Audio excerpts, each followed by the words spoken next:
nous avons à la base deux types de fonctionnement qui ont tendance à s'opposer, alors qu'ils sont censés être complémentaires. Nous avons un cerveau gauche, une hémisphère cérébrale gauche, pensante, raisonnante, déduction, logique, cartésienne, froide, plutôt masculine, plutôt yang, plutôt soleil, plutôt inconsciente, parce que c'est nourri et alimenté par les mécanismes de défense, de résistance, de non-accueil de ce qui ne me convient pas, ne m'arrange pas, et qui va se nourrir des cinq sens. Et donc, j'ai vu mon père manger de la viande, il faut manger de la viande.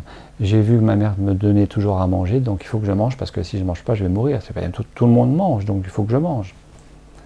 Et on se nourrit en permanence de tout ça. C'est très bien, c'est vrai, c'est juste, c'est vrai. C'est une réalité, mais il y a une autre réalité qui est complémentaire.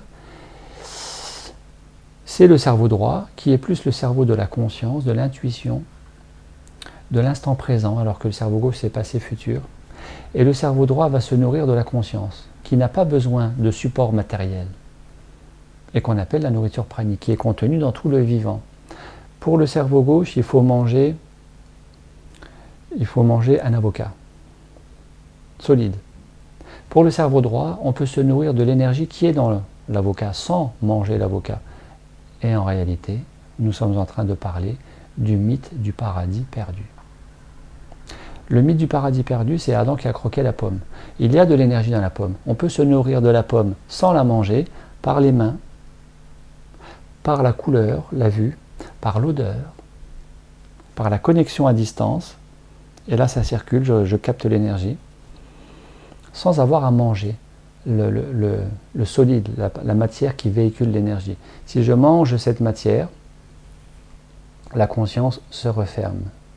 Et je me densifie un peu plus dans la matière. Donc je descends dans la matière. Alors que le but, c'est d'ouvrir la conscience pour remonter à la source de la vie qui est l'énergie en tant que telle. Voilà. Et donc c'est très simple, une expérience très facile à faire, mais vraiment être très à l'écoute. Je ne mange pas pendant 3 jours. Je fais une pause alimentaire pendant 3 jours. À la première chose que je vais manger solide et que je vais mettre dans la bouche, avant même d'avoir les premiers signes de digestion et donc d'assoupissement, les paupières lourdes, la lourdeur générale, les intestins qui fonctionnent, qui gargouillent, le pouls qui s'accélère parce que la machine se met en route pour la digestion, éventuellement une petite transpiration.